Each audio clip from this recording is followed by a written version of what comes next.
Hi everyone, आज हम समझने वाले हैं जुपिटर केतु कॉम्बिनेशन के बारे में। जो ये जुपिटर केतु कॉम्बिनेशन है ना, ये अपने आप में एक बहुत इन डेप्थ टॉपिक बन जाता है, क्योंकि हमें यहाँ पर दो प्लैनेट्स को उनकी फुल फॉर्म में अंडरस्टैंड करना पड़ता है। जो पहला प्लैनेट है वो है केतु। केतु अब अपने आप में एक बहुत मिस्टीरियस प्लैनेट है। इसे अंडरस्टैंड कर पाना इतना डिटेल के अंदर, इसके लिए हमें एक पूरे का पूरा अपना एक डिफरेंट लेक्चर भी रहेगा। पर अभी हम लोग इसको गो थ्रू करने वाले हैं, इसका जो इफ़ेक्ट्स होते हैं विद जुपिटर। क्योंकि जुपिटर को लाल किताब के अनुसार केतु के टीचर कहा गया है, केतु का गुरु कहा गया है, केतु का मेंटोर कहा गया है। और जब भी आप अपने किसी एसेंशियल या ट्रस्टेड मेंटोर के साथ होते हैं या टीचर के साथ होते हैं, तो आप उनकी हर एक बात बहुत ध्यान से सुनते हैं, उनके अकॉर्डिंग चलते हैं। इसीलिए इस कॉम्बिनेशन को गुरु चांडाल योग वाले कॉम्बिनेशन से अलग रखा गया है। कुछ जगहों पे इसको गणेशा योग भी कहा गया है या गणेशा कॉम्बिनेशन भी कहा गया है। ऐसा इसलिए कहा गया क्योंकि ये अपने आप में एक पॉजिटिव कॉम्बिनेशन को रिप्रेजेंट करता है। पॉजिटिव ऐसे कि पॉजिटिविटी इसके अंदर ये भी होती है कि यहाँ पर आपको लक बड़ा फेवर करता है। हाँ, वो आपको उतना आपको फील नहीं होता कि आपके जो आउटपुट है या आपका जो अंडरस्टैंडिंग थी लक के लिए वो उतनी अच्छी आ रही है या नहीं आ रही। लेकिन अगर आप बाद में बैठकर उस सिचुएशन को एनालाइज करेंगे तो आपको लगेगा कि यार हाँ, मैं लकी था उस पॉइंट पे, मैं उस पॉइंट पे बहुत लकी रहा हूँ। इसीलिए ये जो पूरे की पूरा एपिसोड निकला है उस टाइम पे, जो लाइफ का निकला होगा आपकी, वो बहुत आपके फेवर में आया होगा। क्योंकि केतु भी जहाँ बैठता है और केतु अगर स्ट्रेंथ में बैठता है तो ऐसा कहा जाता है कि वो मोक्ष का कारक है और वो आपको आपके इष्ट देवता से जोड़ता है। और जुपिटर का भी यही काम होता है, बस उसमें फ़र्क इतना है कि केतु आपको पहले धक्के खिलवाएगा, जुपिटर आपको रास्ता दिखा देगा इनिशियली ही कि आप कैसे अपने मार्ग को चुन सकते हैं जिससे आप अपने इष्ट से जुड़ सकते हैं। इसीलिए केतु के जो भी धक्के पड़ने होते हैं वो जुपिटर उन्हें रोक देता है। इसीलिए इस कॉम्बिनेशन को बहुत बढ़िया कहा गया है। इसको हम और डिटेल में समझते हैं। सपोज कर लीजिए जुपिटर और केतु का जो ये कॉम्बिनेशन है ये कुंडली के फर्स्ट हाउस में ही बन जाए, फर्स्ट हाउस में बन जाए, तो अब उस व्यक्ति को अपना ध्यान भी रखना है क्योंकि जुपिटर खराब नहीं करना है, और अपने आप से बहुत ज़्यादा अटैच भी नहीं होना है क्योंकि केतु को वो चीज़ पसंद नहीं है। अब एक मेंटल बैटल चलेगी यहाँ पर, एक बैलेंस बनेगा। इस चीज़ को सस्टेन करने के लिए, इस चीज़ को मूव करने के लिए एक पर्टिकुलर डायरेक्शन के अंदर एक मेंटल बैलेंस बनाना पड़ेगा। जैसे जैसे वो मेंटल बैलेंस में स्टेबिलिटी आएगी, वो विद एज ही आएगी, इनिशियली नहीं होएगी आपके पास। विद एज आएगी, विद एक्सपीरियंसेस आएगी। थोड़े धक्के थोड़े से तो खाने ही पड़ेंगे, क्योंकि कोई भी प्लैनेट अगर बैठ जाता है तो उसके पूरे के पूरे इफेक्ट्स वैनिश नहीं होते, कम चाहे हो जाए कंजक्शन के कारण, पर वैनिश कुछ नहीं होने वाला, तो विद टाइम ही आती है। और एक और चीज़ देखी गई है कि जिस भी व्यक्ति के जुपिटर और केतु इकट्ठे होते हैं ना, वो बहुत ज़्यादा प्यार से बात नहीं करता किसी से। मेरे 3 क्लाइंट्स हैं, उनके जुपिटर केतु इकट्ठे हैं, एक के 8th हाउस में है, एक के 4th हाउस में है और एक के 3rd हाउस में है। तीनों में ही एक बात बहुत कॉमन है, तीनों इनिशियली जब तक वो अपने इष्ट देवता के कांटेक्ट में नहीं आए, जब तक वो उनके कांटेक्ट में नहीं आए, उनके साथ उनकी बॉन्ड नहीं बनी, वो हर चीज़ के ऊपर क्रिप करते रहते हैं। क्रिप मतलब रोते रहते हैं, अपनी प्रॉब्लम, हर एक चीज़ को अपनी प्रॉब्लम बताते हैं, हर एक चीज़ से उनको बहुत प्रॉब्लम, बहुत इश्यूज उनको दिखते हैं। अगर कुछ छोटी सी भी प्रॉब्लम होगी ना तो उसको इतना बढ़ा चढ़ा के बोल लेंगे कि जैसे कि भाई अब तो ज़िंदगी का काम ख़त्म होने ही वाला है। और ये एक बहुत कॉमन ट्रेट है इन सभी के सभी लोगों के अंदर।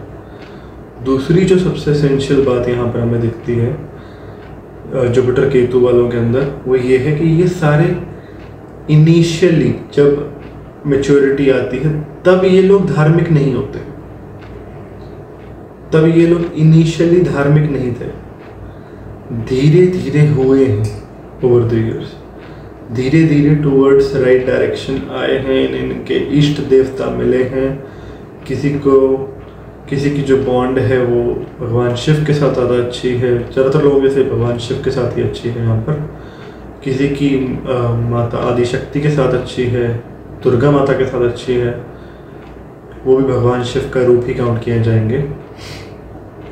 तो जो ये कॉम्बिनेशन है वो धीरे धीरे ही मैच्योर होना शुरू होता है, धीरे धीरे ही मूव करना स्टार्ट करता है उस पर्टिकुलर डायरेक्शन में। इनिशियली ही आपको हर तरफ नहीं लेके जाएगा, क्योंकि ये एक बहुत कार्मिक हैवी कॉम्बिनेशन है।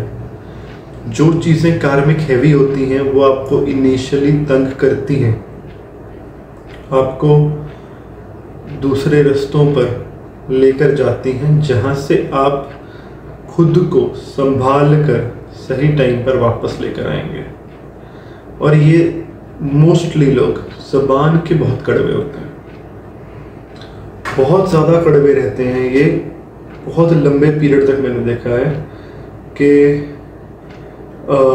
एक तो इनकी चार्ट के अंदर जो मेरे क्लाइंट्स हैं उनकी चार्ट के अंदर साथ के इसी के साथ में मार्स भी स्ट्रेंथ में दिख रहा था।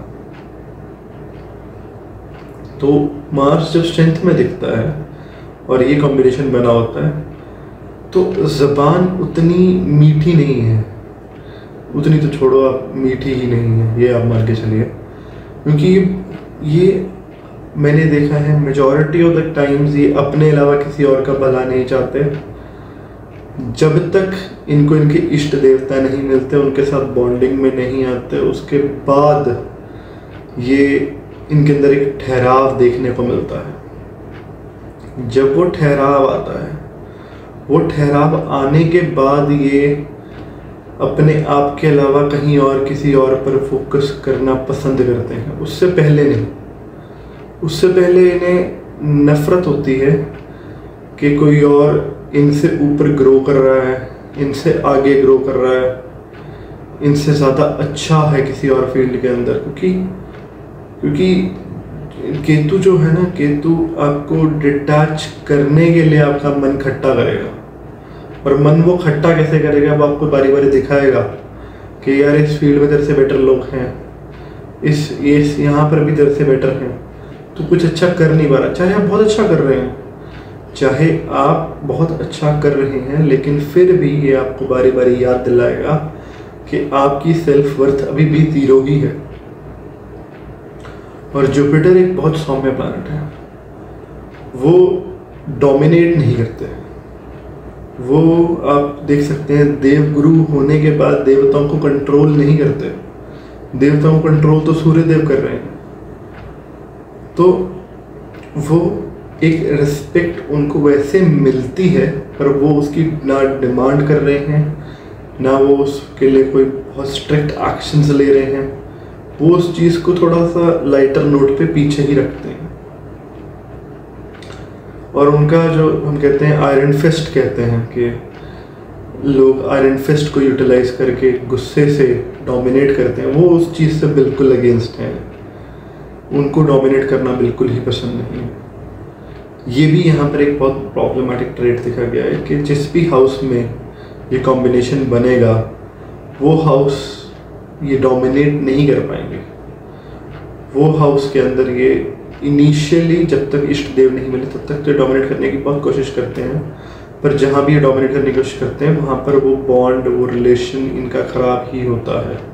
अगर सपोज कर लीजिए 10th हाउस में है या 6th हाउस में है, तो जॉब के अंदर बॉस के साथ रिलेशन ख़राब हो जाएगा जब तक इष्ट देव नहीं मिले। इष्ट देव मिलने के बाद तो बहुत ठहराव आ जाता है, बहुत स्लो हो जाते हैं ये, हाँ, ये बात ज़रूर है कि अभी भी ये इतनी इजीली किसी के लिए अच्छा नहीं बोलते या सोचते, और उसका एक रीज़न ये भी है कि इनके ना जो ज़बान है उस पर सरस्वती माता बहुत जल्दी बैठ जाती हैं।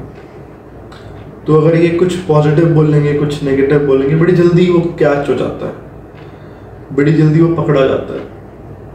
इन्होंने खुद भी ये फील किया होगा कि जैसे कभी अगर ये किसी को ऐसे ही बोल रहे होंगे कि वो मुझसे जेलस फील ना करे, तो ये कई बार अपना कवर अप मारने की कोशिश कर रहे होंगे, क्योंकि सीक्रेटिव भी होते हैं।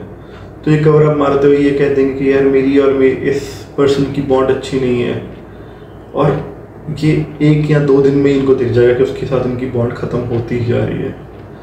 तो इनकी जो ज़ुबान है वो बहुत एसेंशियल टूल है इनके लिए, तो उसका ऐसे ही कुछ भी उपयोग ना करें तो ही बेटर रहता है इनके लिए।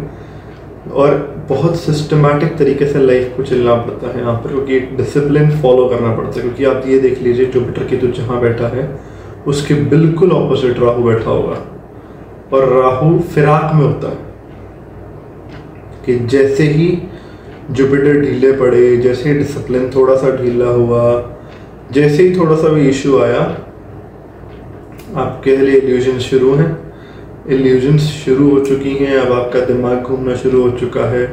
आपकी जो बहुत बड़ी बड़ी एम्स हैं जो आपको दिख रही हैं ऑलरेडी, वो सब आपके माइंड में राहु ने प्लांट करी हैं। इन सब को एक बहुत बड़ी बड़ी एम्स होती हैं इनकी, कि इन पर बहुत ज़्यादा पैसा हो, बहुत हाई लेवल हो, बहुत हाई रुतबा हो, और वो धीरे धीरे ही नीचे आता है। और मोस्ट प्रोबेबल केसेस के अंदर वो मिल भी जाता है। कोई बहुत ही रेयर ऐसा मैंने जैसे तो अभी तक तो ऐसा कोई देखा नहीं है मैंने जिसमें ना मिला हो इनको इनका लेवल, क्योंकि देर सवेर जैसे ही जुपिटर मैच्योर होता है, उस एज पे आता है, वो चीज़ें ऑटोमेटिकली इनके फेवर में होनी स्टार्ट हो जाती हैं। यहाँ पर एक चीज़ और बहुत ध्यान देने वाली है कि यहाँ पर नॉनवेज का या दारू का बहुत लिमिटेड या ऑलमोस्ट ना ही करो तो बेटर रहता है सेवन, क्योंकि अगर जुपिटर वीक पड़ा तो केतु भी इल्यूजन्स दिखाएगा और राहु भी इल्यूजन्स दिखाएगा। आपको नेचुरली एक प्रोटेक्टर मिला हुआ है जो इन दोनों को कंट्रोल कर सकता है, इनके इल्यूजन्स को रोक सकता है, तो आप उस प्रोटेक्टर को वीकन तो बिल्कुल ना कीजिए। अब आप के पास अगर ये कॉम्बिनेशन बनता है तो आप मुझे बताइए कि आपने कितनी बातें इस कॉम्बिनेशन के साथ मैच करी हैं, और ऐसे कमेंट सेक्शन में मेंशन कीजिए कि आपका किस हाउस में कॉम्बिनेशन बनता है। और अगर आप इसी कॉम्बिनेशन के ऊपर हाउस स्पेसिफिक वीडियो चाहते हैं तो प्लीज़ उसे भी कमेंट सेक्शन में मेंशन कर दीजिए। Thank you.